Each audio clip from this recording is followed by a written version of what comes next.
All right, guys, what's going on? How's everyone doing? Hope you guys had a great Sunday. Great day for football. Niners win. It's a good day. All right, we got several of you guys on, so feel free, man. What's going on with you guys? Any questions? I'm excited for this week. Let's see. Let's take a look at futures since we're here, and futures looking pretty bad already. It started a little bit flat and then green. And so the Dow is down, the Russell is down, NASDAQ is down. So it looks like that kind of week going ahead. It is what it is. Too much of this news all over the place this weekend. Now, Senator Warren has tested positive for COVID.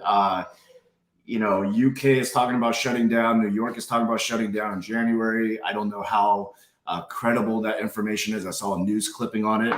So we'll see. All right. So there's quite a bit of few of you on. So feel free. You guys can unmute yourself, ask questions. Go ahead. Anybody. Other than that, then we can just if there's no questions, then I'll just jump into what I'm looking at for just for tomorrow only. A lot of names on my watch list for tomorrow, especially the small caps. But if the Russell goes, then it's all bets are off for the market tomorrow. So we'll see. Let's see. What's up, Chubby? What do you think of Nike earnings? Okay, so there's two earnings that I want to play tomorrow, and I actually just narrowed it down to one. And because I don't want to be all over the place with so many plays, I think there's a lot of great opportunities. So we look at Nike, right? I talked about Nike earlier this week with some of our folks, and this looks like an ABC correctional wave, right?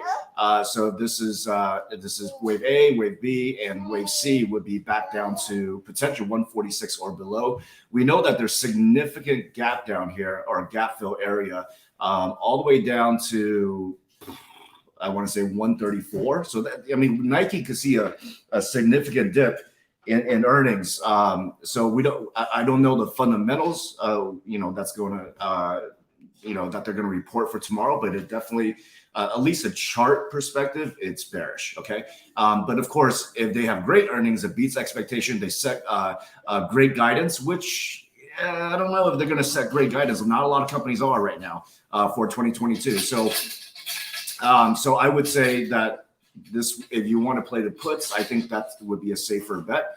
However, I'm not going to play Nike tomorrow because it's too much unknown from a chart perspective. So I just don't want to be caught on the wrong side of that. But I am going to play Micron, only because I love this weekly chart setup. Excuse me, guys. I got my daughter here. You got. All right, say hi to the internet. Say hi to the internet world. Honey, can you take her, please? But if you look at Micron, it's just beautiful flag setup on the weekly. Falling wedge here broke out a few weeks ago. The daily definitely does look good to me as well. Nice pennant. So this reminds me of the AMD. Remember AMD when it couldn't break that $100 mark, and it finally did? And so I'm kind of getting that feeling with Micron. So I will play most likely like, I don't know, $85, $90, closer to in the money calls with Micron. We'll see how that goes. What about Zoom calls? You guys can feel free to, if you're on Patreon, feel free to, if you're on Zoom, just unmute yourself, just speak. So I don't have to keep talking to myself. All right. What's up, Rock? What's up, man? Who's this? It's Alvaro. What's up? It's Alvaro. Alvaro? Hey, what's going on, man? How much, man? We got a VIP in the house. What's up? We have a VIP in the house. Nah, man, I'm just a person with skin. Okay, sure. Wink, wink. All right, man. On to the regular program, the Rock program. Just here listening in, and I gotta mute myself because I have two wild animals, aka kids. Oh wow. So. All right. No worries. So someone asked about Zoom. So yeah, with I think you will see Roku being up in the pre-market tomorrow. I think you will see Zoom being up in the pre-market. I think you will see Moderna Moderna should clearly open above 300 tomorrow. I mean, I don't see how Moderna does not open or even close above 305, 300, 305 tomorrow. So those are going to be more bullish plays, in my opinion. So if we take a look at Zoom while we're on Zoom, we're talking about Zoom. It's interesting. 1 hour chart certainly does look nice, but you know, on a daily chart, nice pump, right? On Friday, we had a beautiful pump, right? It went up like almost $15 during the latter part of the day. However, you know, with all this COVID talk, yeah, you could definitely see it go up, but you know how much it runs tomorrow after the market opens is up in the air, because you guys have to understand, with all the news flowing right now regarding COVID, most of the action, right, is going to be in pre-market. So if you're going to be playing options, you have to be careful because you have limited upside if it pumps in the pre-market, and limited and more risk on the downside if it dumps some part of the day. Okay, so just be careful, because you guys know how it goes, right? Pumps in the pre-market, dumps in the at the bell, and then you know it. And a lot of times it doesn't recover. A lot of times it doesn't go back to pre-market highs or break pre-market highs. So those are more risky. But you know, but I think all the news coming out with, especially regarding, oh, okay, so the Build Back Better plan got killed. All right, so now it's on to next year. That's what the White House said. So that's going to kind of take a blow to the market a little bit, I think. You know, investors are, you know, settling into the fact that inflation is here. It's they retired the term transitory. They interest hikes next year. You know, I just feel pretty bearish about the market overall. But certainly there will be bounces. There will be intraday bounces. You could play, you know, QQQ, blah, blah, blah, the SPY, etc. But for the most part, you know, most stocks that we're looking at least in the tech sector anyway, I don't know about everything else, at least in the tech sector, it's like, you know, it's bear flags after bear flags. So, all right. So there's 41 of you guys on. Hope you guys yeah, hope you guys had a great weekend. I'm ready for this new week. We'll be up early in the morning.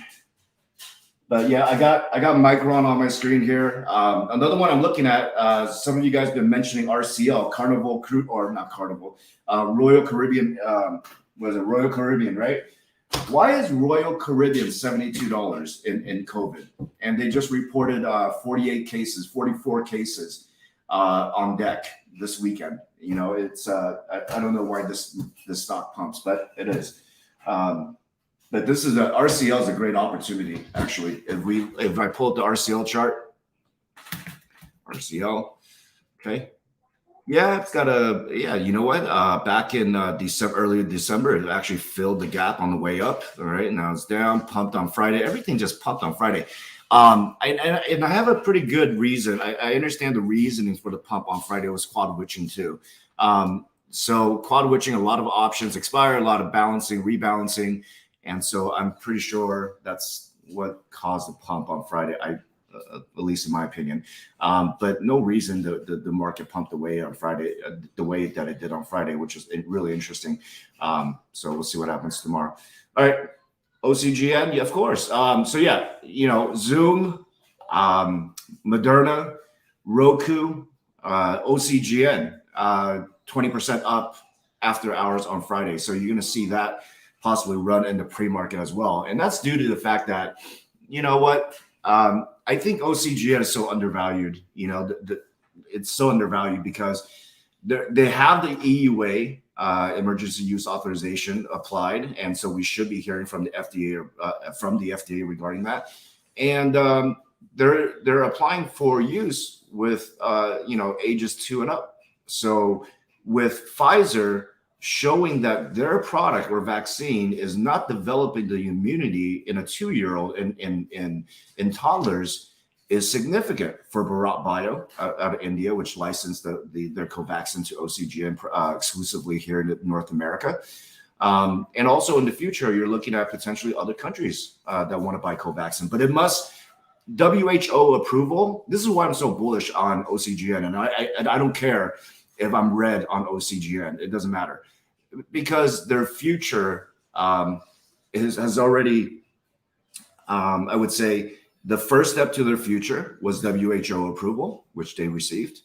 The next step is right, the gold standard, FDA. And if that gets approved, then they can easily file for more uses, with adults, teenagers, etc. All right. But yeah, anyway, that's my opinion on OCGN.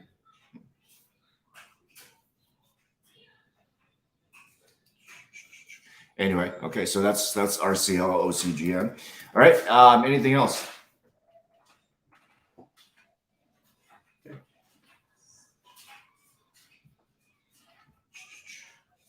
Okay. No, everybody's so quiet. All right, fine.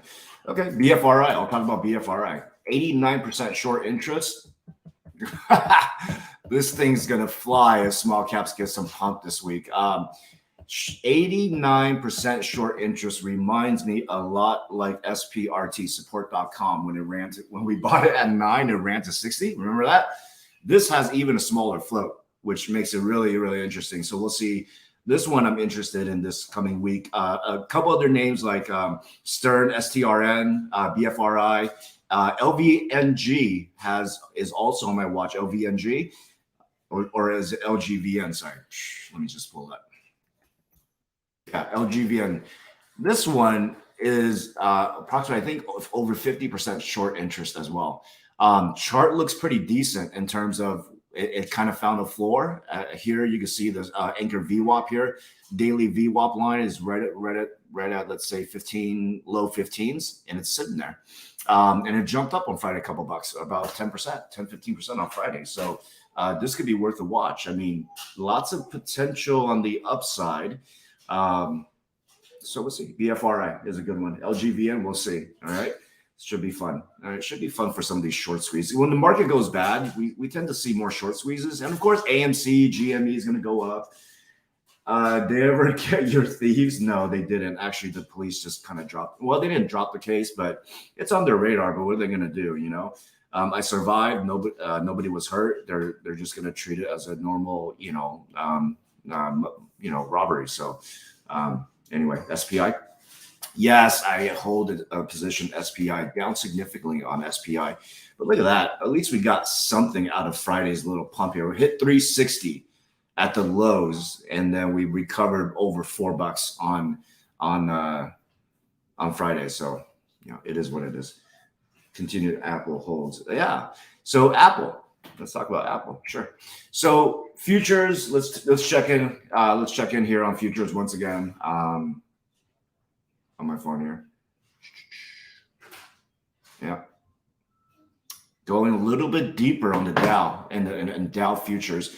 So Apple inverted hammer, all right, on the daily. We know that it did. It's trying to test that. No, it actually did in the pre-market, right? Let me adjust this here. Yeah, there you go. It touched the 168.32 retracement, right? So yes, I do believe we're going to see 160, probably 169, 168 pre-market again. If futures are doing what it's doing right now and continues to go deeper red, yeah, I think those Apple puts will print in the morning. And that's why, with Apple, it was red on it on Friday, but it recovered some, and then, the market couldn't find a direction, so I just decided to hold it over the weekend. We'll see what happens Monday. Most likely, I'm pretty sure it'll open green for me. If it opens green like 30%, 40%, yeah, I'll take it. NNOX, I don't know anything about that. Let's see, Fubo. All right, what else? Yep, go ahead. Hurts got to get carted off. Happened in the Chiefs game too, not him. Who? Him. What was that? Okay, so okay, one more that's most likely I'm going to play tomorrow is the Qs, of course. This one's been fun. I just tend to think this is a head and shoulders pattern. I mean, same thing with Amazon.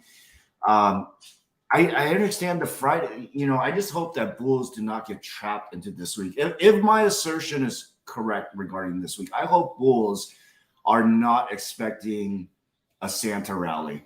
Because if there was a Santa rally would have happened a week and a half ago. That's usually how it happens, right? If anything, we'll get a New Year's rally. All right. New Year's, everybody flood the markets, new money coming in, New Year goals. Maybe, I don't know. It's just like, people going to the gym for the first week of January and they quit by February. But this is a heads and shoulder pattern on Amazon as well. We know that's testing lower lows, right? And then Friday, almost hit the Wednesday's lows again. And so it doesn't look good. Yes, we can definitely be playing on both sides for sure.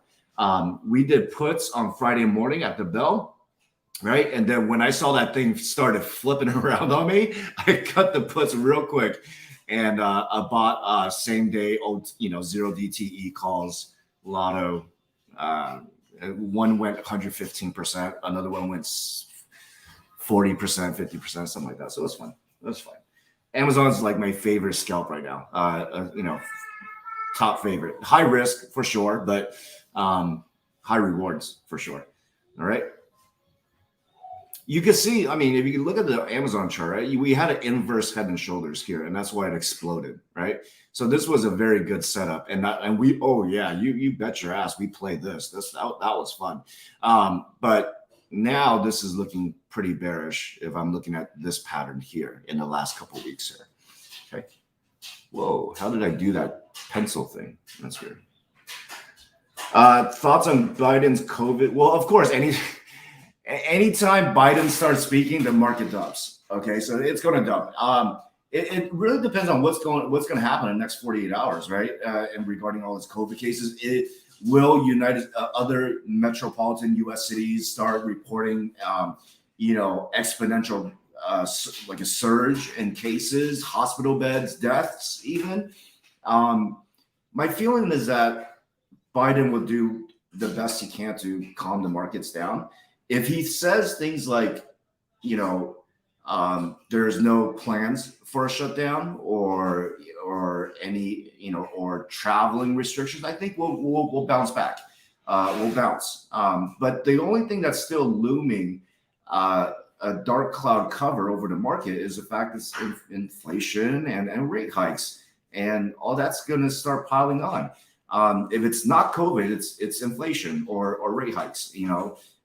Going into January, I think the market's made up their mind on what they're going to do first half, or at least first quarter of 2022. So this is unprecedented times that we are in. This isn't and most of you guys, I would say, good chunk of people I speak with got started in 2020, right? 2020 was an exceptional year for the bulls, of course. Okay. S&P up 30% last year. S&P up 20. I believe the latest figures was S&P up 23% this year. Market's got to correct. Play the bounces, scout the options, call it a day. Don't get stuck. In this mindset that I know I sound very bearish right now. Don't get stuck in this mindset that, okay, Santa rally is going to come and my swings are going to be fine and I'm just going to keep buying the dip and all that stuff. A good rule for a trader is always to trade the market, right? Whether it's this side or that side. Some folks, for me personally, I like being on both sides. I like being a bull. I definitely like being a bull more so than I like being a bear. I don't like the economy tanking. I don't like the stock market crashing. But as a trader, the way I make money and you make money is by flipping on both sides. Okay. All right. Let's talk. Yeah, sure. Why aren't you guys talking? You guys can unmute yourself. Just talk. Why are you guys chatting? All right. This is a Telegram, right? Okay. So Tesla, Tesla is looking, okay, so it did fill the gap on Friday, interestingly enough, like literally down to the dollar. It filled the gap, or pennies, it filled it. Okay, so will it hold these levels? Doubtful. I believe Musk is not done selling yet. Okay. But that's not the only thing that's driving the trend down, right? That's not it. We've seen when Musk sells his shares in the market and the market pumps, so the stock goes up. but Tesla is deeply correlated with the NASDAQ and correlated with SPY and QQQ and all that stuff. So if all that's going down, this is coming down, unless of course there's catalysts, etc., which is fine. But I do believe that Tesla will visit under 900 pretty soon here. Okay. Yes, there will be bounces, blah, blah, blah, of course. Okay. Wow, there's quite a bit of you. Wow, I'm pretty stoked that so many of you are all on tonight. Hey, Rock. Yeah. Mario here. Somebody asked about NEO. I saw that they were given by a tier 1 analyst like a $65 price target. Yeah, we'll see. We'll see.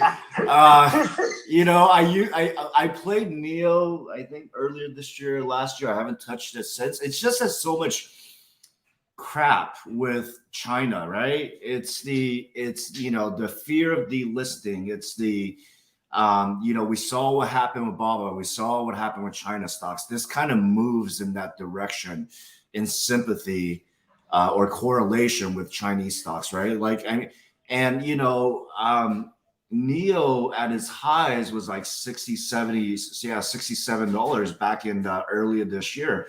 And that was, I mean, if you remember, end of 2020, that gigantic EV pump, right? Electric vehicle pump. We saw XPeng go. We saw LI go. Li Auto. We saw NEO. We saw, of course, Tesla, et cetera. All that started to fly. F-Cell, Plug, Blink, every SPAC in the world flew in 2020.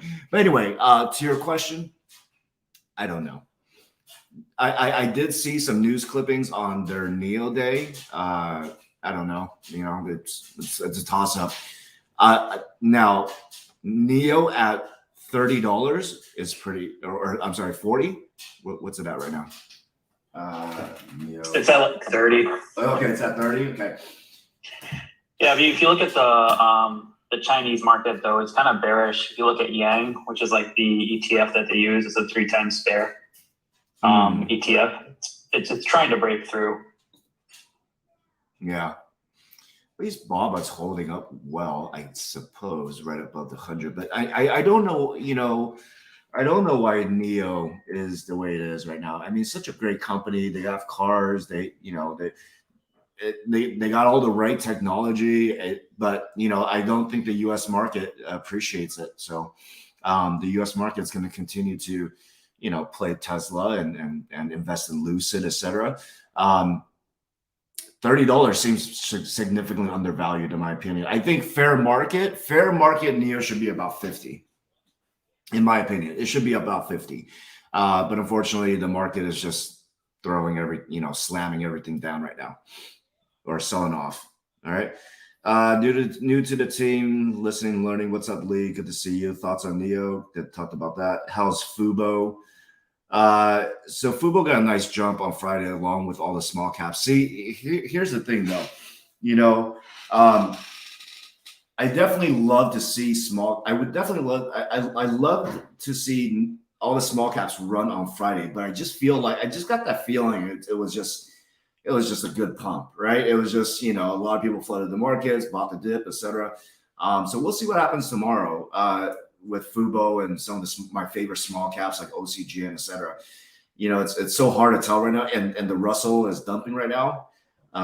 You know, I think MMs and whales perhaps have, you know, set up a perfect trap for the bulls on Friday. Just my opinion. I hope not, for the sake of the bulls. I hate to see people losing money, but I didn't leave much money in the market over the weekend. Leave did that. The bear did that. Okay. All right. Well, what else is going on, guys? What are you guys watching? Hi, Raj. Hey, what's up, man? Yeah, I have a question. Like, I would like to know, like, for example, if like the market goes to like correction or something like that, do you think, like, as a general question, is it like good time to like buy a leap calls, for example, January 2023, or like after that call from like, or not? I never played that way, so I don't know. To be perfectly honest, I don't I don't play SPX or any of that. The only thing that I really touch is SPY and Qs. And then a lot of people love to play SQQQ and also VIX, right? VIX is a good one, VXX or VIX. But I think as far as S&P 500, right? We touched the 50. I primarily stick with a few strategies. Okay, I don't look at some other folks get crazy with their charts with advanced techniques, and that's awesome. But I primarily look at moving averages. Okay, and if I see this thing testing, it did bounce from the 50. Okay, which is positive. Okay, but we can see the short-term moving averages moving downwards. Okay. Could we get a situation where we trade, SPX trades, inside candle tomorrow? Maybe. But I guarantee you, if it dumps down tomorrow, it could come down. This is a good support here. But what I'm afraid of is going into next year. Let's say if we don't get a correction or a steep correction for the rest of the year, which is good. Going into next year, first quarter is going to be really interesting. So am I expecting a steep correction next year? Yes. I just don't know when. I have no idea, but it's looking that way. It's looking that way. Okay. So we'll see.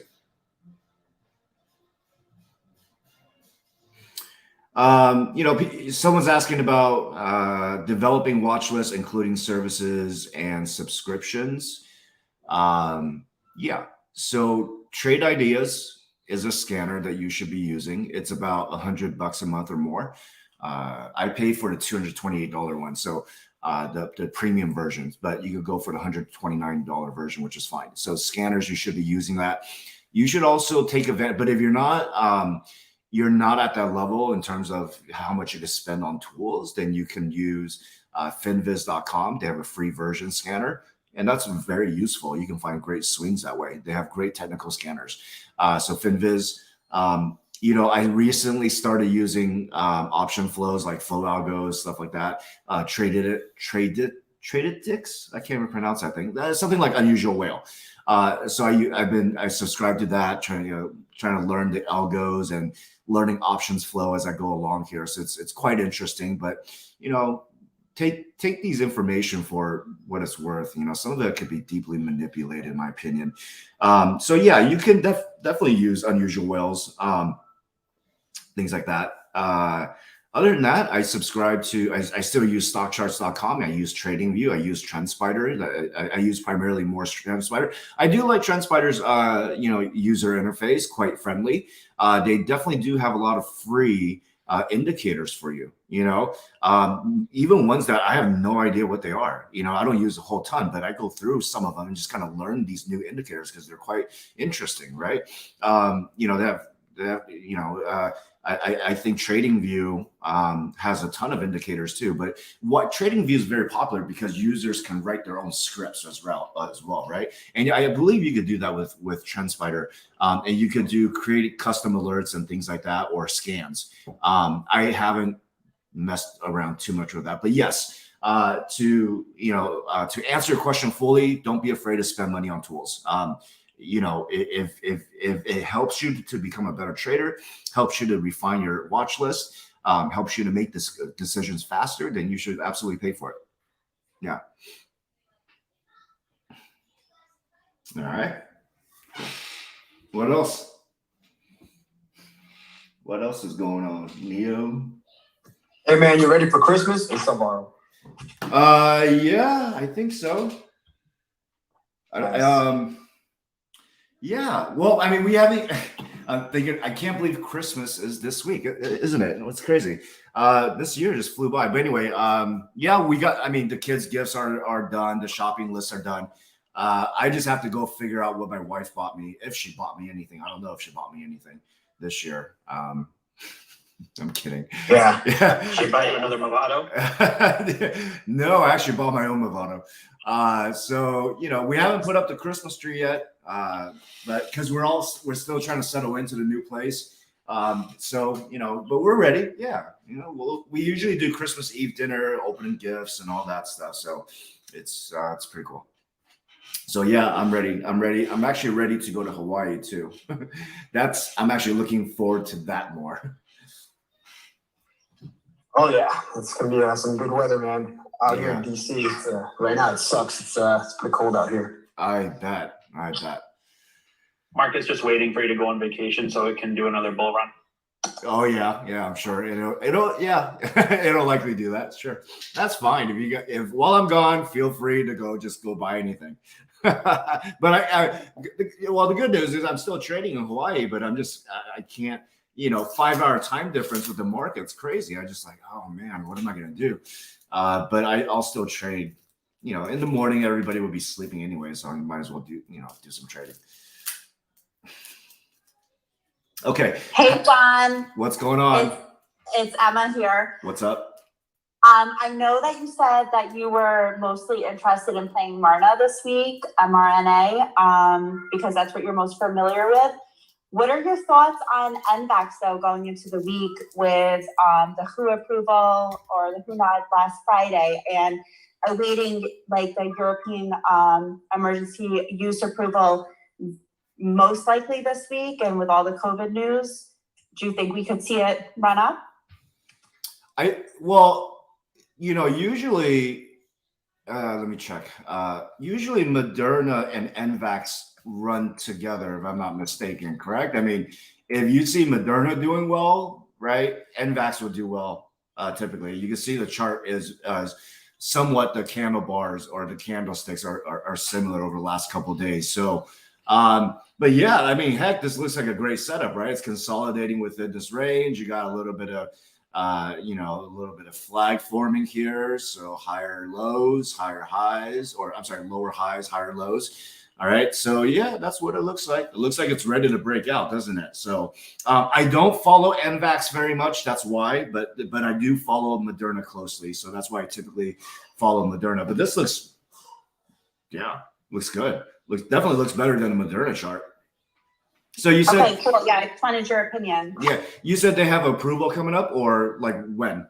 Do you know? Yeah, so the WHO approval came through on Friday, and I guess for Europe, Australia, I think the UK, it's pending. I know. Forget exactly. There was a bunch of orders from somewhere. I can't exactly remember where. I'd have to go back and look in my notes. But okay. It seems like they have a bunch of catalysts coming up, and I think they're expecting it for this week. Like that seems to be the talk. So yeah, very choppy charts, isn't it? I mean, I was looking at the weekly. The weekly looks good. It's just the look at this chop on in terms of like the daily, But if you were to play options on this, I would say you would have to either you could scalp intraday options, same week options or 2 week options, or you might have to just go long because we don't know the timeline in regards to these approvals and catalysts. Look like the highs was over 342. That's crazy. Still looks, I mean, in the short term looks pretty choppy, but as far as the weekly goes, nice. There's a nice weekly setup. Looks like it's going to break out. We'll see.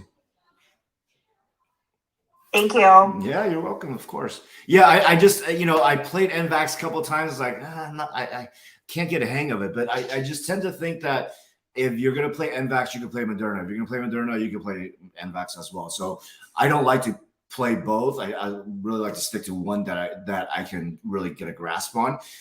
Right. Yeah, just like Amazon, I could really get a grasp on Amazon.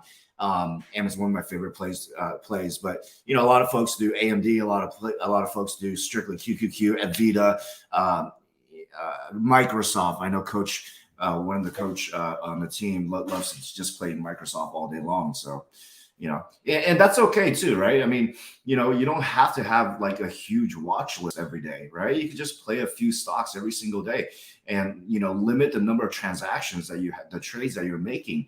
And go for the best trades you possibly can, 3 or 4 maybe in a day, and go for high success, get a higher success rate versus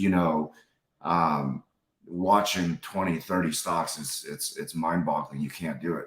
But if you can learn just like a couple of stocks that you can play on a consistent basis and have pretty good win to loss ratios, yeah, it's a great way to just, make a living. Yeah. All right. Anything else? We're 35 minutes in. Anything else, folks? All right, cool. Quiet out there. Quiet. It's quiet. PFE run. PFE, I believe, broke out of a cup and handle pattern. Did it hit an all-time high? I think it did, right? Oh, yes, it did. Look at that, 59. Yeah. Also got shorted down. Yeah. I love PFE. I love what they're doing. Obviously, a great chart, right? I mean, just a phenomenal chart. Inside candle day on a daily on Friday, even with market straight crap or the choppy market on Friday and Thursdays did extremely well. So yeah, going into this week, PFE is going to run. I do believe that too, but I just don't play PFE. It's just my preference. I don't like their float size, so that's why I don't play PFE. Therefore, there's money to be made. Don't get me wrong, but I like Moderna. It's just something I've grown accustomed to. But yeah, PFE looks fantastic. Yeah, let's see a 60 break. Looks like definitely 60 break. That doesn't really, not going to take much to break out of 60. How long does it take to learn the personality of a stock to focus on a handful? It's hard to say. I would say start like probably a month or so, right? Because you want to see how it behaves in a bull run and how it behaves in a bear run. I definitely study a lot on 5-minute and hourly charts on several stocks, personally, that I always like to play. So I just, so study the minute charts, study the way that it behaves throughout the intraday, and how it behaves, when the market pumps and then when the market dumps. Find those support resistance zones, okay? And you can just literally you watch that stock long enough, you can learn that personality. Okay. Hey John, it's Dev. Hey, did we talk about Live Nation? I was a little late to join. Dev, what's going on? How are you? Good. Live Nation. I was wondering about Live Nation because I feel like that's also a little bit overvalued, just like RCL. Yeah. Look at this head and shoulders pattern. Yeah. Well, I mean, I don't know the specifics why Live Nation is pumping it, except,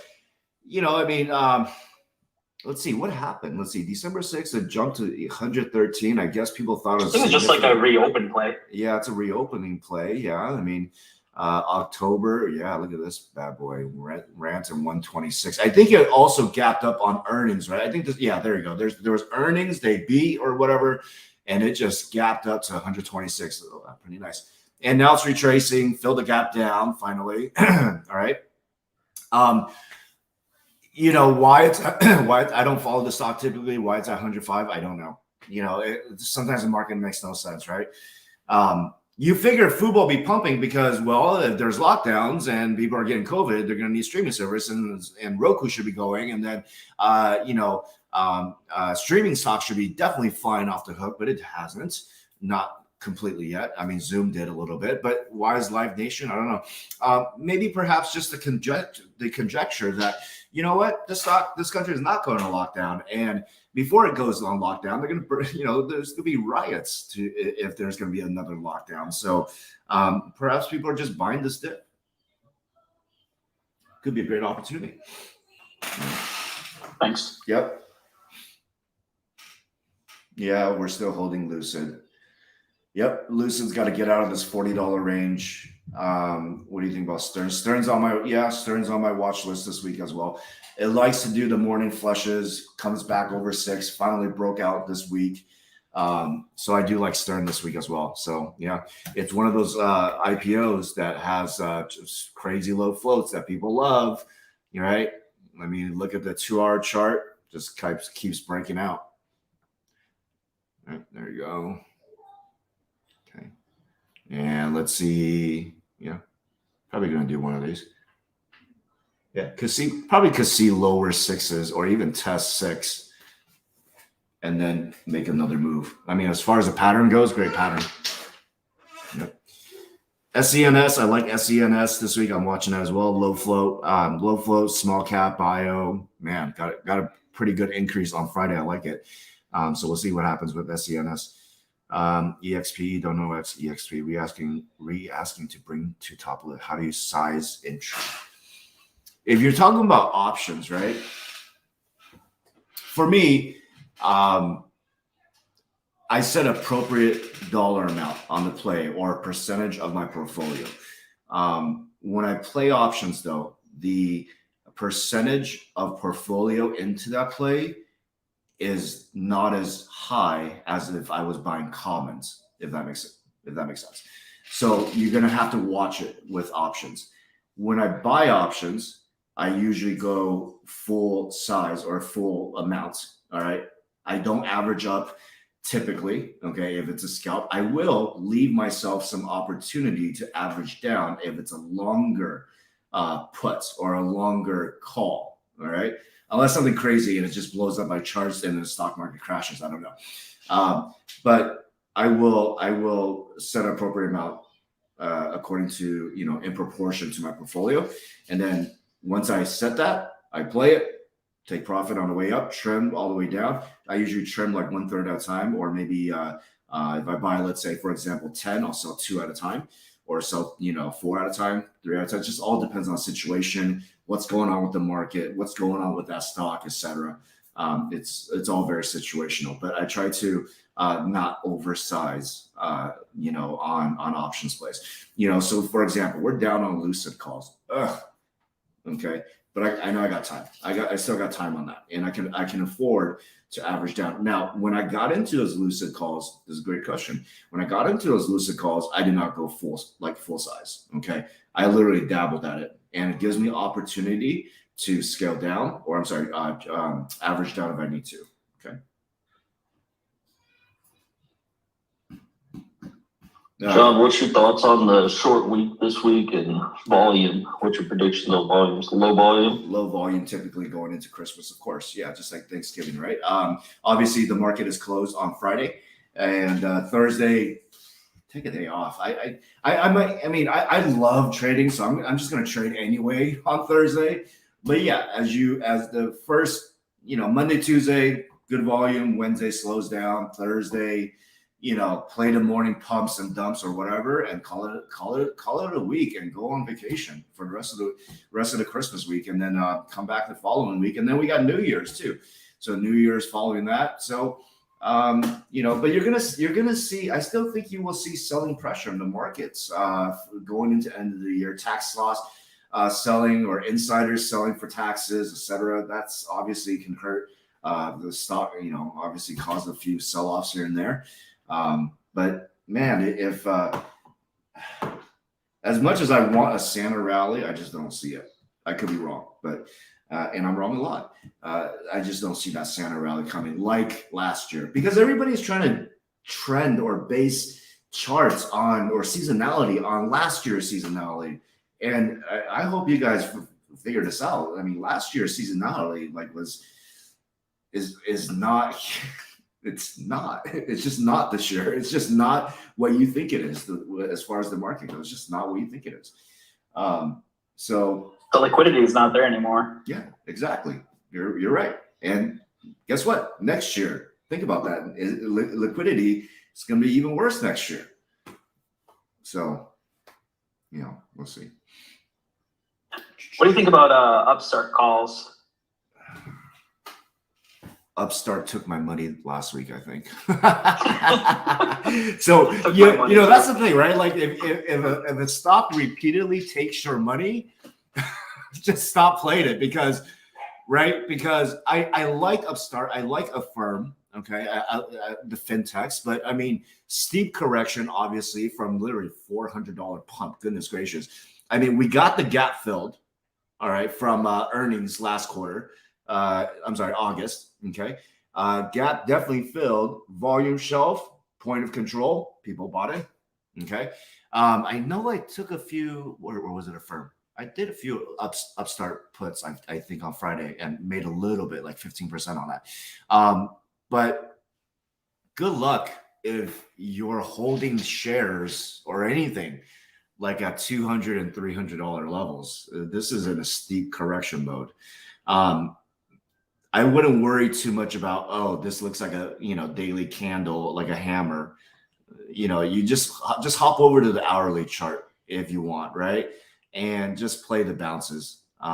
Let's see if I can just minimize this. I was looking at TradingView doesn't have the BBK thing, but it has a TTM squeeze, which is similar. And on the hourly, it just turned. It just went green.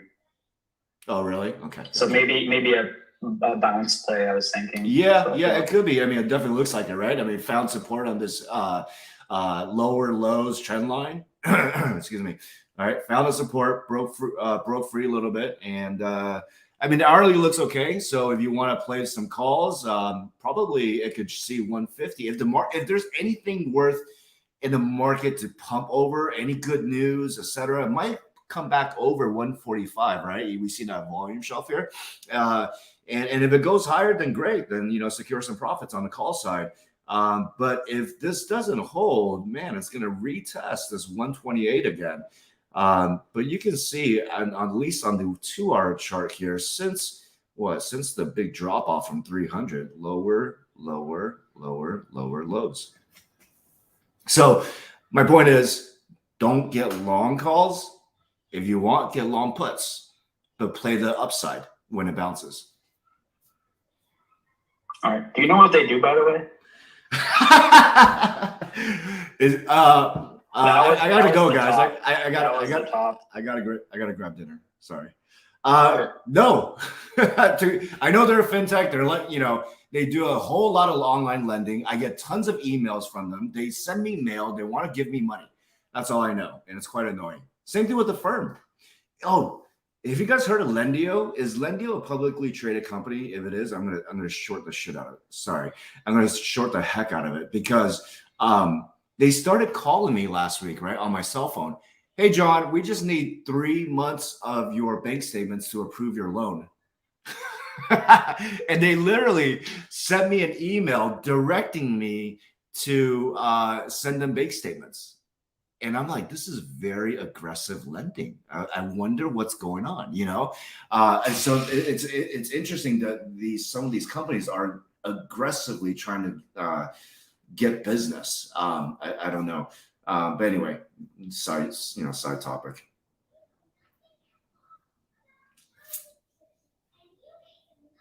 Yep. All right, Sunday Night Football. Who are you guys taking, Bucks or the Saints? Bucks. All right, spread is 13.5. Bucks or the Saints? Quiet. All right. Okay, so full port Saints tonight. Got it. By the silence out there, I'm thinking I think Brady is gonna take it easy today, but we'll see. But the Saints suck too. So 13.5. I could not resist. All right, let's just go ahead and call it a night. I appreciate you guys jumping on. So you guys, my Patreon members, TRT community, you guys got my watch list for tomorrow. So that's what I'm rolling with tomorrow. We'll see you guys in the pre-market. Thanks so much for joining, and I will catch you guys tomorrow morning. Hey, thanks, John. Appreciate it. All right, no problem, man. Have a great one, guys. Have a good night, folks. You too, bro. Thanks, bye. Bye.